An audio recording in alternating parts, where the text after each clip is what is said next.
So even if you don't love, the fact that you can't go to Taco Bell, at 11 p.m. anymore, remember that results are fun. And that sometimes that can be the fun part. Another way I keep it fun is if people do struggle with eating out, usually what I'll tell them is whatever you like at the restaurant, you can also make yourself at home.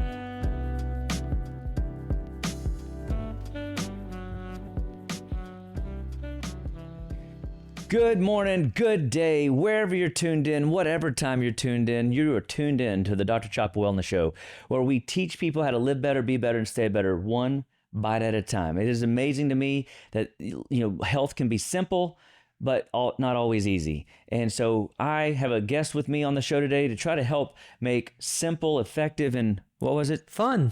Of Come on, course, man. The most important one. Philip from OTG Fitness is with us. Thanks for being on the show again, man. I'm just thrilled to go through and talk shop about how to make fitness fun and effective and simple. That's right. Again, so, tell us a little bit about you, about OTG Fitness, what it stands for, just so that anybody that's new viewing can catch it. Sure. So only the greatest, or OTG stands for only the greatest, because we try to help people become the greatest versions of themselves. I grew up overweight, losing weight, and working out, fitness in general changed my life. My background is in manufacturing, but I quit my career about 6 years ago now to do fitness full time. You mean body manufacturing? That's what we do now. That's what we do now. You still are in manufacturing. Yes. That's awesome, actually. Previously, I was in manufacturing for security products. Okay. My degree's in business management, but I fell in love with fitness. After I lost weight, people started asking me for help. I did it part-time for a few years while I was in college and working. Decided to quit my job and go all in on it, and it's been the best decision that I've ever made. So, what do you think the moment was when you said, I'm going after this? Like, what flipped for you to know that this needed to be an industry for you? It's a good question. A few things, because I'm not the follow your passion guy. Uh-huh. People often think that I am, because I do my passion is helping people with their fitness, and that's what I do. So they think I'm the passion guy. I'm really not. I'm the follow what you're good at guy. Okay. That is my advice to people that want to become an entrepreneur is do what you're good at, and you will find your industry based upon that. And for me, my strength is what we're doing right now. I feel like I'm really good at communicating with people, getting on their same level, being someone that was overweight in the past. I can connect. Relatable. I'm very relatable to people. And then it just so happened that I lost almost 100 pounds and started working out, and attributed. That's right. Weight loss. So the two things together allow personal trainer. Mm-hmm. Right. So that, because it's in the name, right? Personal before trainer. One of our core values is personal before trainer. So the personal part is my skill. And then the trainer part came because I went through the experience. So those two things together. And then, another thing, I guess, maybe a little more tangible for you. At my old job, I really liked it. I looked up to my boss a lot. It's still very much a father figure to me. I grew up without a dad. So my old boss is very much a father figure to me. That's awesome. He's a great person, taught me a lot about business and life. But I was working there, and between personal training part-time, and then I was getting into real estate at that time as well. I've worked for small business my whole life. And so, no retirement plans, no 401ks, no stuff like that. Right. So I started pursuing real estate when I was like in my, mid 20s as my retirement plan. And so between real estate, personal training after work, I was umpiring baseball on the weekends. I was making about as much money after work as I was at work. And I felt like I was capped, on time. So it only made sense to quit my job. Well, so, okay. One of the things I was hoping to kind of pick your brain on and help educate my listeners is how to make this fun, effective, simple exercise plan. And so, from a food perspective or just a choice perspective, like how do you help people kind of realize that, yes, they have to make some changes, but it can be simple, fun, and effective? Sure. So I think the main thing is to find what works for you. Everyone's heard this. Yeah. Everyone's heard this. And I know it sounds kind of cliche probably at this point, but what's important about that is that your simple, fun, and effective might not be the same as someone else's. And what I'm getting at is don't get caught up in what everyone else is doing. That's what makes it complicated because carnivore worked for one person, veganism worked for another person. These are completely opposite things. Yeah. Right. And so you're like, well, and we which can one? get real dogmatic about both. Yeah, exactly. And so all you're doing is overcomplicating. Well, let's keep it simple. Just pick one. Yeah. I don't care which one. Yeah. But pick one and just go. And that's how we make it simple. Just make a decision and you go for it. That's the simple part. The fun part, that's tricky when it comes to nutrition. But what I always remember, results are fun. Hey, I think results are fun. Yeah, results are fun. So even if you don't love, the fact that you can't go to Taco Bell, at 11 p.m. anymore, remember that results are fun. And that sometimes that can be the fun part. Another way I keep it fun is if people do struggle with eating out, usually what I'll tell them is whatever you like at the restaurant, you can also make yourself at home. And you can make it in a much healthier way. So that's like another way to I had some patients yesterday show me some, they were having fried fish tacos. Mm-hmm. So I said, knowing the patient, I go, hey, like, where'd you get these? Because I thought it was interesting that she's letting her kids eat fried fish tacos. And she goes, oh, I make them at home. I'm like, oh, what oil do you use? She goes, really? You've taught me better than that. I said, oh, okay. So she's using like avocado oil or peanut oil, something that's, going to be higher flash point and better than vegetable oil. Right. You know what I mean? Yeah. And you're right. I mean, a fish taco fried could be bad, or it could be a next right step for you. And I mean, like, what kid doesn't like, fried fish? Yeah. And if we use that example, think about a fried fish taco at a restaurant. What else does it have on it? Has some crazy sauce on it. Crazy sauce. We don't know anything. Mystery sauce. It's a mystery sauce. We have no clue what's going on. The portion is probably too big, and when you're at the restaurant, you can't help but order more than you should. And you see this other thing. Oh, is that a new appetizer? I got to try that too. Right. And so it just starts to whatever they pound in front of you as a pregame. Yeah, the marketing piece and everything, it just gets so difficult, right? But we can still have fun at home by making the one dish that we know we like. And also, you're going to save money. Yep. You're definitely going to save time. Everyone says that the time thing with eating out is crazy to me. Yeah. Because if you eat at home, well, you don't have to drive there. You don't have to wait for the server. You don't, so. All the things. Yeah. And that's actually a really cool thing I never thought about. That, guys, do you realize eating at home saves you time? It does save time. And yes. Everybody complains, I don't have time. Right. Everybody says, I'm too busy. Mm-hmm. Well, one of the reasons I started working out at home is because it saved me 40 minutes not driving to the gym and driving home. Now, there's more tools at the gym and whatever, but I found that I could do what I want to do what I'm good at home and feel productive in my training and be, personal with the friends I invite over to train with me. And I think that it is a win-win. Yeah, and that goes back to the simple thing. Yeah. You don't need a ton of equipment to get a simple, fun, and effective workout. Cool. You can do it with just your body.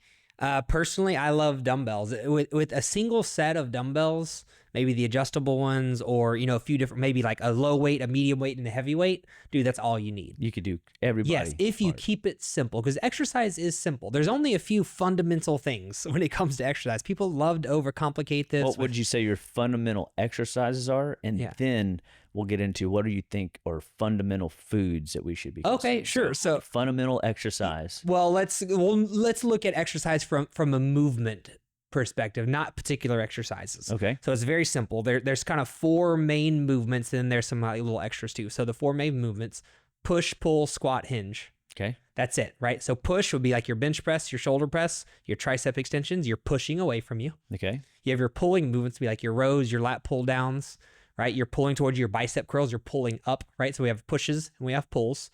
And then we have hinges, which the hamstrings and glutes would be like your deadlifts, your hip thrusts. Then you have your squats, lunges, squats obviously fall into that category, and that's it. So that could be 3 days a week. Yeah. Yeah. You can break that down however you want. You have core, you have stability, you have rotation. There's other things as well. Sure. But But to keep it as simple as possible, you do those things, you're good to and go. you will win with your exercise routine. Beautiful. Wow. Oh, that's pretty dang simple to me. Then You don't need any fancy equipment. You don't need any machines. You can do all of those things, probably yourself around your house with something. very Little little tools. equipment. All right, cool. So now, what would you say the fundamental diet? Just the fundamentals. Nothing complex. So if we're going to keep it super simple, we just look at our macronutrients. We got protein, we got carbohydrates, and we got fat. Okay. We want enough, but not too much of each one of those things, right? Enough. So Stop when you're full. That's right. Figure out what a lot of times what I really like to see people do, and you can let me know if you agree with this or how you go about it with your patients, but write down what you eat for a few days. Did you say write down? Write it down. That's right. So you cannot inspect what you don't, or you can't expect what you don't inspect. That's right. And so I'm a firm believer that you've got to write it down and evaluate. Yeah, write it down. And, I give this, a lot of times I give this homework to clients and I tell them, hey, I want you to date at the top of the page, timestamps down the left side, and then what you eat. And if you could take some pictures would be helpful because I can kind of see your portions, you can take, but you don't need to. And I tell them, bring it back to me. I'm going to calculate what your calories are and we're going to start to create a plan. I don't ever even need to do that because they already know what the problem is. Just by writing it down, they're like, I did X, Y, Z. This is what I need to change. And they do it all themselves. I just had an idea for you. Just, if you're not already doing it, maybe so that your repeat business, because sometimes, within comfort, we get lackadaisical, right? Sure. Yeah. So maybe the first, 7 days of the month, you are requiring pictures and food log, or not even requiring, but just expecting, hey, it's time to do your food check-in, because sometimes just a 7-day, 10-day check-in with yourself, doing exactly what you just said, they see it. Mm-hmm. And once they see it, all of a sudden, every month, now day 11 through 31 or 30 or whatever, is going to be more intentional. Yeah. That'd be cool. I agree 100%. And, I want to make sure I say this because I don't like people to feel like they have to do that forever. For sure. I don't want people counting calories. I don't want people forever, at least. I don't want people counting calories forever. I don't want them write down their food forever. I do not want this to be a stressful thing. Let's go back to simple. We're avoiding stress. Hey, beautiful. Right? But even myself, I'd say a couple times a year, break out the food scale, just kind of get an idea. That tablespoon of almond butter has turned into 3 tablespoons. It happens, dude. It happens to the best of us. But I think that's the cool thing. And that's why I was like thinking to myself, I'm like, because sometimes patients that are existing for me, and I'm sure clients for you, I've been working with them. So you stop talking about the fundamentals. Mm-hmm. And to keep things simple, if that fundamental is always in check and in place, they're going to begin to be unconsciously competent, where they tie their shoes just because it's untied. They don't recognize their shoes untied. They just tie it. Yeah. I often, relate this to driving. If everybody thinks back to when you learned to drive, is kind of a stressful thing. It was hard. You didn't, you were excited about it. Yeah. But you didn't love the aspect of like your parents beside you, like watching every move you make in the car and stuff like that. Getting started with changing your food is the same way. It's hard. You don't want to do it, but the outcome is going to make your life way better. So you're saying the piece of paper is my mom or dad? Yeah, it could. Sure. Yeah. I mean, that's the accountability, right? They're making sure. For sure. I think that's really cool. Maybe your trainer is or whatever. Right, for sure. Whoever needs to be. That's right. Yeah. Somebody's got to play whatever that role, motivational role is in your life. But I think, that is great. So what fats, because people have this idea that fat makes them fat. Mm-hmm. What fats do you, because that's kind of a scary word for people. It is. Yeah. How do you make fat fun? That's a good question. Overall, my biggest piece of advice for someone that's really struggling with this would be just to avoid processed foods. Beautiful. And if you do that, I would agree. If you do that, you will probably keep most of your macronutrients under control. And also if you avoid, there are healthy oils, right? But we still have to be in moderation with those because of the calorie content, mm-hmm. right? At some point. But for the most part, if you avoid fried foods and processed foods, you will keep your fat under control. So I always try to help people find whole food sources that they actually like. So what are some processed foods, whether it has bad fat in it or not, but that you just kind of know are the classification concepts of processed foods. If you were educating a client, they go, I don't actually really know what a processed food is. So, snacks, the word snack, most people, and that's why I don't use the word snack. Yeah. And when I'm trying to work with someone on their nutrition, snack is no longer a part of our vocabulary. You eat or you don't. Very good. That's it. Because the snack thing just leads to, think about, what do you think? You think about chips, you think about candy. Cupcakes. Yeah, exactly. You think about oatmeal cream pie, the little Debbie, the Rice Krispie treat. That's what people think about when they think about snacks. So snacks is pleasure. And what I've always learned about, pleasure stimulates dopamine. Dopamine is here today, gone tomorrow. It's here now, and it's gone in a few minutes. I'm going to want it again. Mm-hmm. So it's the you have to keep replacing it. Exactly. You have to keep replacing it. And so reaching to snacks or a dopamine hit essentially creates addiction. And so maybe, I don't realize I'm addicted to snacks as opposed to, I'm eating. Yeah. But simple. I'm eating. Eat. And eat when it's time. One of the biggest pieces of advice I can give to someone is eat when it's time to eat, don't when it's not. Okay. To keep it simple. And then for each macronutrient. What is a moment, like how would a person know? Like maybe they're so disconnected with food that they don't even know when they should or shouldn't eat. That's going to start with the food journal for sure, because I want to see, usually when someone keeps a food journal, I'm going to want to see a day of work. I'm going to see a day of rest. And I want to kind of see like a day of pleasure as well, like a Saturday. I want to see Monday through Friday, because a lot of times, in my experience, people's nutrition stems from their schedule. Okay. So I'm all about schedule when it comes to food. So you have a very engineering mind. Yeah, days that you go to work, you eat different than days you don't. Yeah. Unless you're someone like yourself or myself who. It doesn't matter. So my goal is to try to get people to eat the same either way. Yeah. It doesn't matter if you're going to work that day or if you're not, or if it's a family day. Like, we want our diet to be consistent, as consistent as possible, day in and day out. So you were about to say something about, how macros play, this part, and we were talking a little bit about fats. Obviously, the carb piece, people have a misunderstanding around the carbs. Like, what do you think the biggest misconception around carbs are? So to go back to the snack word, carbs by themselves are not a problem. It's when they are combined with fats in a certain ratio, that's when that dopamine thing usually comes into play. All foods that you consider bad, I guarantee you they have more calories from fat than they do from carbs usually, right? So if you think of cupcakes, we think of cake, we think of cookies, we think of brownies, we think of all these things. They have just as many calories from fat as they do from carbohydrate. It's the combination of both, along with other additives and ingredients that even fix things like mouthfeel.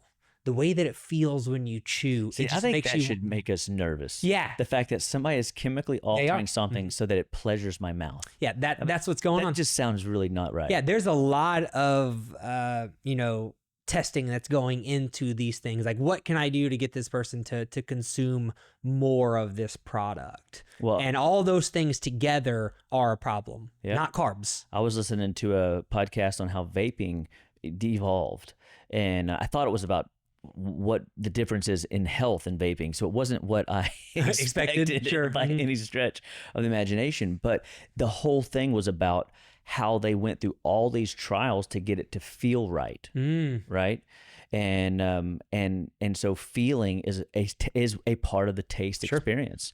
And I think that, cakes and those things do. And now that I'm sitting here thinking about it, I'm like, I've been seduced by the feeling of something pleasurable in my mouth. Yeah, I mean, what do you like better, a hard cookie or a soft, warm one? That you can hold and it would just melt. Yeah, it falls through the finger. Yeah, dude, come on. It's easy. It's easy. It's easy. But yeah, on carbs, and I'm a big fruit guy. Okay. I know that's like kind of controversial now with everything that's going on, but meat and fruit, personally, that's just what works for me. It's what I like. It's simple. It's good, right? I get your amino acids from the protein and the fats. Mm-hmm. Then you get your cleansing effect from the fruits that you I get the fiber. I get a variety of flavors. Mm-hmm. And it's good and it works. I think that actually might be a cool, thought around just this idea that, you just created, we just talked about how pleasuring food is. I mean, we have a sweet tooth, we have a salt palate, we have a bitter palate, we have a sour palate, savory palate, and now we just talked about a sixth one, the feel of food.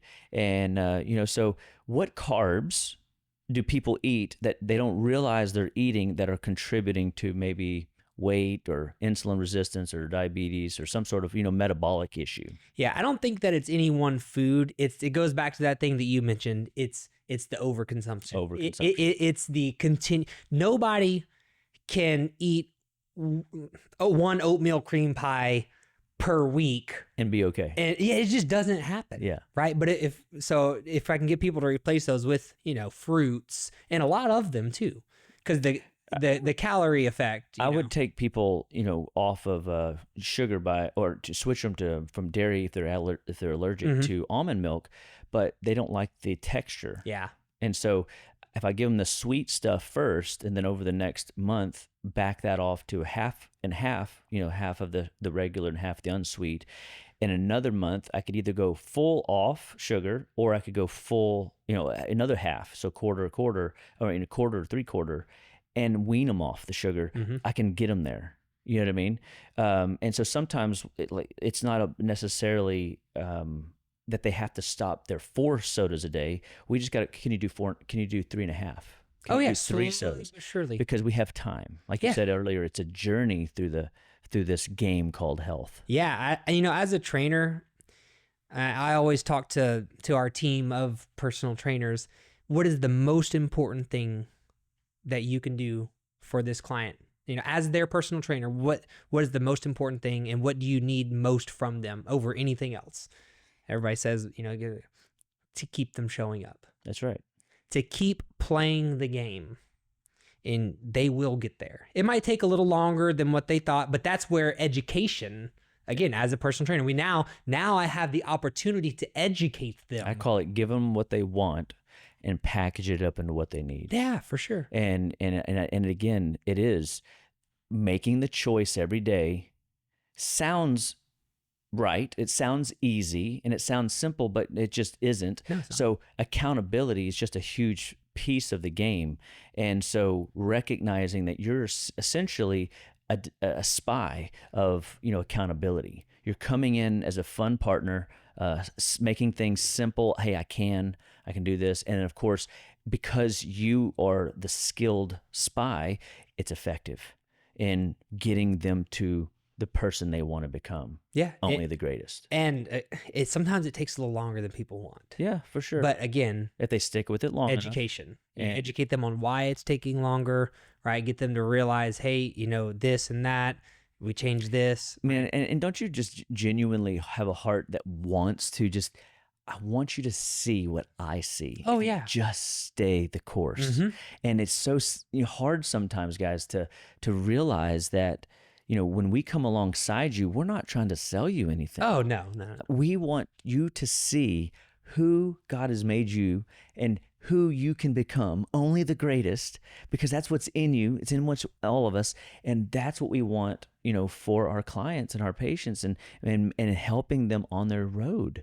Oh, and what a blessing. Oh, dude, I'm ready to go to work. Yeah. Maybe last thing here, to kind of wrap this up nicely, is, my wife and I, we just got back from Italy. We were in Italy for 2 weeks, and we were going on all these tours with the statues and the paintings, the history. Really cool. And one of our tour guides, told us about, I forget which artist it was. Dang, I can't believe I'm forgetting this. I can't remember specifically which artist it was, but one of the famous sculptors, maybe it was Leonardo da Vinci. I think is actually who she was talking about. He said that he had a belief that the statue of the god David, that's a great example, was already inside the rock. In his job, God put him on this earth to reveal it. Yeah. So it's the same thing. That person is inside of you. I'm here to help you reveal it. Guys, I think right there just kind of does wrap up the simplicity of having a coach, an accountability partner, a person on your team that is a valued asset of trust. And, Philip and his team value that opportunity to earn that place in your life. And I mean, I know that's how it is for me in my clinic. And I just, I love this idea of simple. I love this idea of fun, and I love this idea of effectiveness, because when we're having fun and doing things that we can do, effect just happens. Yeah, it happens. It's That's literally right. like plus plus equals.